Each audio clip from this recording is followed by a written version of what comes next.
Les violences conjugales, elles ont un impact direct, profond et durable sur l'enfant et son développement. Même si l'enfant ne va pas être directement victime de violences physiques ou même témoin visuellement des épisodes violents, il en sera tout autant impacté. En fait, les violences conjugales ne s'arrêtent pas aux portes de la chambre de l'enfant. Ils entendent, ils ressentent. Ce qu'on peut remarquer, c'est qu'ils vivent dans un climat de tension, de stress. Ils sont en permanence sur le qui-vive et donc ça, évidemment, ça laisse des traces, même des années après. On entend souvent parler d'enfants exposés aux violences conjugales, mais ce terme, il est clairement insuffisant. L'enfant, il est victime de violences conjugales. Il vit dans un climat d'insécurité, dans un climat d'imprévisibilité, et il subit tout autant les conséquences des violences conjugales. Les conséquences sont assez lourdes sur le développement de l'enfant, donc sur son développement psychique, psychologique, relationnel, affectif. Elles sont multiples, donc ça peut aller du trouble du sommeil, au trouble du comportement, au trouble de l'attention. L'enfant peut développer aussi de l'anxiété, des symptômes dépressifs. On aperçoit aussi des enfants peuvent développer un syndrome du stress post-traumatique, même des mois, des années plus tard. En fait, les enfants, malgré les violences, vont rester loyaux envers leurs parents et donc même envers le parent auteur.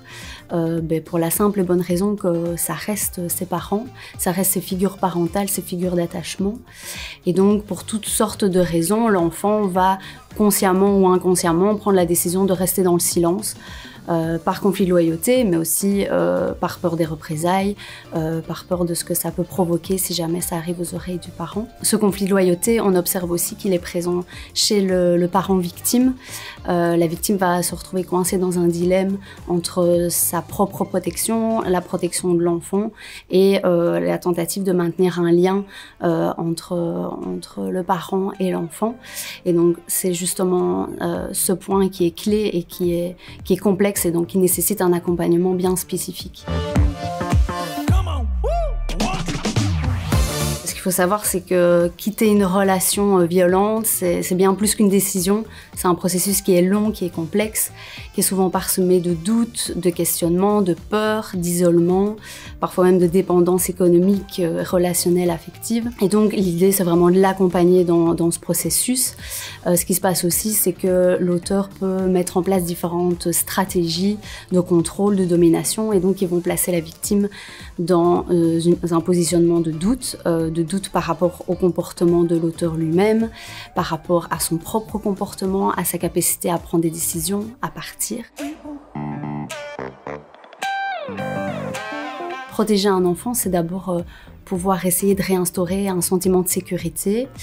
Ce qu'on observe, c'est que ces enfants victimes de violences conjugales, ils sont en permanence dans un climat imprévisible. Tiens, comment papa va rentrer ce soir? Est-ce qu'il va être en colère? Si je dis ça, est-ce qu'il va être violent? Et donc, l'idée, c'est de pouvoir essayer de réintégrer un peu de prévisibilité pour essayer d'assurer un climat qui est plus stable, de confiance, et permettre à l'enfant de sortir de son hypervigilance permanente. Et ensuite, je dirais de pouvoir nommer les choses, pouvoir dire ce que tu vis n'est pas normal, n'est pas autorisé, c'est puni par la loi, ton parent n'a pas le droit de faire ça et il y a des adultes qui sont là pour t'accompagner. Pouvoir nommer les choses, c'est déjà une forme de protection et c'est parfois un début aussi d'en parler. Il y a plusieurs services qui existent pour accompagner le parent victime de violences conjugales, dont notre service, donc qui offre un accompagnement, une écoute et une orientation des victimes de violences conjugales via un accompagnement social, psy et juridique. Notre service n'accompagne pas les enfants en tant que tels au sein de notre structure, mais lors de notre suivi, nous allons aborder évidemment le lien parent-enfant dans ce contexte de violence. violence. On va essayer aussi de travailler sur comment retrouver sa posture parentale dans ce contexte. Et on se rend compte qu'aussi pouvoir mettre la lumière sur les conséquences des violences sur l'enfant, c'est aussi un certain levier pour les victimes. Prendre conscience que ça a un impact qui est fort et qui est durable, c'est aussi un levier pour passer à l'action. Pour vraiment un suivi des enfants victimes de violences conjugales, il y a le centre Écoutez-moi qui s'occupe vraiment des enfants victimes et leurs familles. Pour les enfants victimes de violences conjugales, s'ils en ont l'énergie et les moyens, ils peuvent évidemment essayer d'en parler à des adultes de confiance autour d'eux. Donc ça peut être le médecin traitant, l'institutrice, l'instituteur, le prof de sport, un voisin, une personne de confiance dans la famille, mais en tout cas une personne qui va pouvoir l'écouter et qui va pouvoir l'accompagner dans ce processus qui est assez long et complexe.